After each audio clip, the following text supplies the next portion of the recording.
इस समय हम परवेज अहमद उर्फ बच्ची के घर में यहाँ पर मौजूद हैं। जम्मू कश्मीर के डिप्टी सीएम सुरेंद्र चौधरी जी यहाँ पर पहुंचे हैं उस युवक के घर जिसकी पिछले दिनों जो है वो जम्मू पुलिस की गोली से इस युवक की जान चली गई थी। डिप्टी सीएम सुरेंद्र चौधरी जी से बात करें। डिप्टी सीएम साहब, क्या कहेंगे, आज आप यहाँ पर पहुंचे ताज़ियत करने के लिए? देखिए, बदकिस्मती है ये जम्मू कश्मीर की, और आज एक बड़ा खूबसूरत और एक नौजवान बच्चा जिसकी कोई 1.5 महीने पहले शादी हुई, और एक इस परिवार का बच्चा ही नहीं गया बल्कि 2 घर उजड़े हैं आज। एक वो परिवार जिसका बच्चा मर गया और एक वो परिवार जिसकी बेटी विधवा हो गई। ये कोई छोटी खबर नहीं है और ये कोई छोटे हालात और आम हालात नहीं है। और कोई ये कहे कि यहाँ पे आके सिर्फ एक धरने को या एक लोगों को जो गुस्सा उसको शांत करने के लिए हम ये बात कह दें कि ये शहीद हो गया, उससे बात नहीं चलेगी। बात ये है कि बच्चा मारा गया, क्यों मारा गया, कैसा मारा गया। और दुनिया जानती है कि जम्मू कश्मीर की पुलिस उमर अब्दुल्ला सरकार के अंडर नहीं है, ये एलजी साहब के अंडर है। और एलजी साहब से मैं यहाँ सवाल करना चाहूंगा यहाँ से जम्मू से कि जम्मू कश्मीर की धरती इनकाउंटरों की धरती नहीं है। हम सुनते थे कि मिलिटेंटों के इनकाउंटर होते हैं हुए हैं और हमारे जावाज लोगों ने किए हैं, पुलिस ने इनकाउंटर किए हैं। ये कौन सी नई पुलिस पैदा हुई है जो सिविल ड्रेस में घूम रही है इलाके में? ये इस पुलिस को किसने पावर दी है सिविल ड्रेस में आप घूमिए और लोगों को मारिए और नौजवान बच्चों को गोलियां मारिए? उमर अब्दुल्ला सरकार ये बर्दाश्त नहीं करेगी। वो सिविल ड्रेस में वेपन लेके कैसे घूम रहे थे? किसने इजाजत दी? जो ये स्पेशल ब्रांच है, क्या स्पेशल ब्रांच है? ये स्पेशल ब्रांच पुलिस की है या गुंडा गैंग है? ये इनका, इसका हेड कौन है स्पेशल ब्रांच का? और एसएसपी जम्मू को इसका जवाब देना होगा, क्योंकि जो स्पेशल ब्रांच का हेड एसएसपी जम्मू है। ये कैसे हुआ, क्यों हुआ, किन हालातों में हुआ? ये बच्चे मैंने जो सुना है अखाड़ा चलाते हैं, कुश्तियां कराते हैं और अपने खर्चे से चलाते हैं। इन बच्चों को कोई सरकार पैसा नहीं दे रही है अखाड़ा चलाने के लिए। और इनका अखाड़ा चलाने का मकसद यही है कि इस गांव में और इसके आसपास जितने लगते गांव हैं उन गांवों के बच्चे नशों के साथ ना जुड़ें। नशों से बचाने के लिए इन्होंने अपने अखाड़ा खोला और उस अखाड़े में बच्चों को प्रैक्टिस कराते हैं। वो बच्चा जो परवेज मारा गया, जिसको इन्होंने हम क्यों कहें हमारा मारा गया है, शहीद तो बात की बात है, मारा गया है, कत्ल हुआ है। ये दिन दहाड़े कत्ल है जो वर्दी ने किया है और सिविल ड्रेस की वर्दी ने किया है, स्पेशल ब्रांच ने किया है। और ये आप कहें कि खाली सस्पेंड कर देंगे, नहीं। जो वादा एक एक वादा यहाँ पुलिस करके गई है, एडमिनिस्ट्रेशन करके गई है, उनको एक एक वादा इन लोगों से निभाना होगा। ये मत सोचना कि एक दिन आप वादा करके और यहाँ पे उनका जनाजा हो गया तो बात खत्म हो गई। जनाजे के बाद बात खत्म नहीं है। जो वादा किया है उसको निभा दीजिए। और जो वादा आप करके गए हैं, वहां पे कोई 35 लाख का ये वादा करके गए हैं, वो अभी तक यहाँ पहुंचना चाहिए था, क्यों नहीं पहुंचा?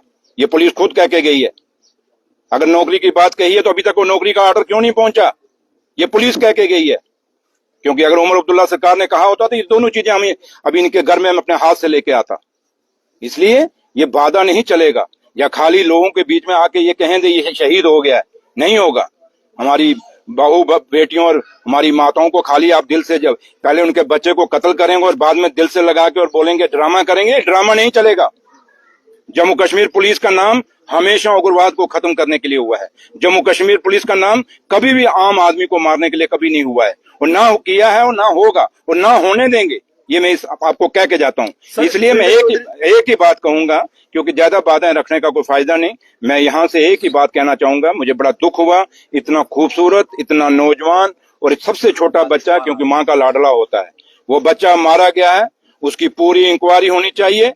जो वादा आपने किया है, खाली सस्पेंशन नहीं, और जो लड़के हैं खाली वो नहीं कि 2 लड़के आपने सस्पेंड कर दिए। इनके ऑफिसर कौन थे? सुरेंद्र सर, स्पेशल ब्रांच के ऑफिसर कौन थे? जो भी थे उनके खिलाफ भी एक्शन होना चाहिए। और इनके ऊपर 302 का पर्चा लगना चाहिए। ये बाकी पर्चे नहीं चलेंगे, 302 का पर्चा चलेगा और इन लोगों को मौत की सजा मिलनी चाहिए। परवेज अहमद उर्फ बच्ची की जिसकी जान गई है पुलिस की गोली से, पुलिस ने उस वक्त पहले ये कहा कि क्रॉस फायरिंग हुई है, लेकिन उसके बाद पुलिस शहीद का दर्जा उसे देती है। क्या लगता है कि कितनी बड़ी लापरवाही है पुलिस की तरफ से? कहीं से भी उठकर कुछ भी करेंगे और बाद में कहेंगे। यही कहा कि मैंने काफी सारे पोर्टलों पे जब ये देखा, कम से कम 15-20 पोर्टलों में देखा कि इनकाउंटर हो गया है। मैंने कहा कौन सा इनकाउंटर? जब बाद में देखा एक छोटा सा बच्चा, और वही पुलिस जो पहले ये ब्रेकिंग न्यूज चला रही है अपनी वाह वाह कूटने के लिए कि हमने एक मिलिटेंट मार दिया, और वही पुलिस पुलिस आधे घंटे बाद कह रही है ये शहीद का दर्जा है। ये बहुत बड़ा सवाल पुलिस पे खड़ा हो गया है और एलजी साहब को इसकी इंक्वायरी करनी चाहिए। मैं एलजी साहब से रिक्वेस्ट करूंगा कि आप इस पे इंक्वायरी करें कि ये न्यूज कहां से चली, किसने ये न्यूज, अगर पुलिस ने क्यों, और पर्चा इनके ऊपर क्यों लगा, इतनी हड़बड़ाई हुई पुलिस क्यों थी कि विदाउट इन्वेस्टिगेशन, विदाउट वेरिफिकेशन जो नए कानून आए हैं, जो हिंदुस्तान की सरकार ने बनाए हैं, उस कानून के तहत आप इतना जल्दी पर्चा नहीं लगा सकते। Without investigation the things, without ये जाने हुए कि इस हुआ क्या है, लड़का कौन था, क्या था, कैसा था, आपने इस फैमिली के ऊपर पर्चा क्यों नहीं लगाया? ये पर्चा भी पुलिस खुद कोर्ट में खारिज कराएगी, पहले खुद खारिज कराएगी ये पर्चा। ये कराना पड़ेगा। जब पुलिस का एक ऑफिसर यहाँ खड़ा होकर कह रहा है ये शहीद है, फिर इस पर्चे का कोई मतलब नहीं है जो पर्चा इस फैमिली पे लगा।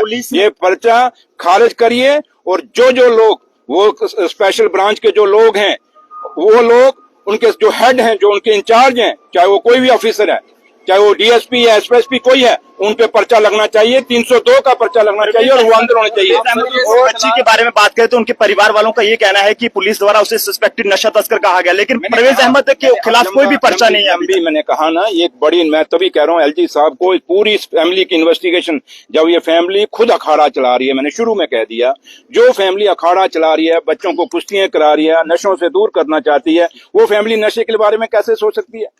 ये तो एक आम बात हो गई, जिसकी शक्ल अच्छी ना लगे उसको 2 पूड़ियां आप रख दो और कह दो जनाब जिसके साथ पुलिस की कोई बनती ना हो, किसी सिपाही की बनती ना हो, 2 पूड़ियां रखेगा और कहेगा ये नशा तस्कर है। और सबसे बड़ा तस्कर तो इसमें पुलिस खुद चला रही है। कितने पुलिस के लोग पकड़े जा रहे हैं तस्करी में, नशा तस्करी में? सर, ये कितने लोग इलीगल काम करते हुए पुलिस के इसमें पकड़े जा रहे हैं? तो इसलिए ये बात, ये हाँ मैंने कहा ना, इस घर पे बैठ के ये कुछ चीजें मैं नहीं कहना चाहता, क्योंकि मैं बेशक उस माँ को इतना दिलासा नहीं दे सका, लेकिन मेरे दिल में खुद दर्द है, क्योंकि मैं उसकी वीडियो मैंने खुद देखी है, उस बच्ची की और उस बच्चे की।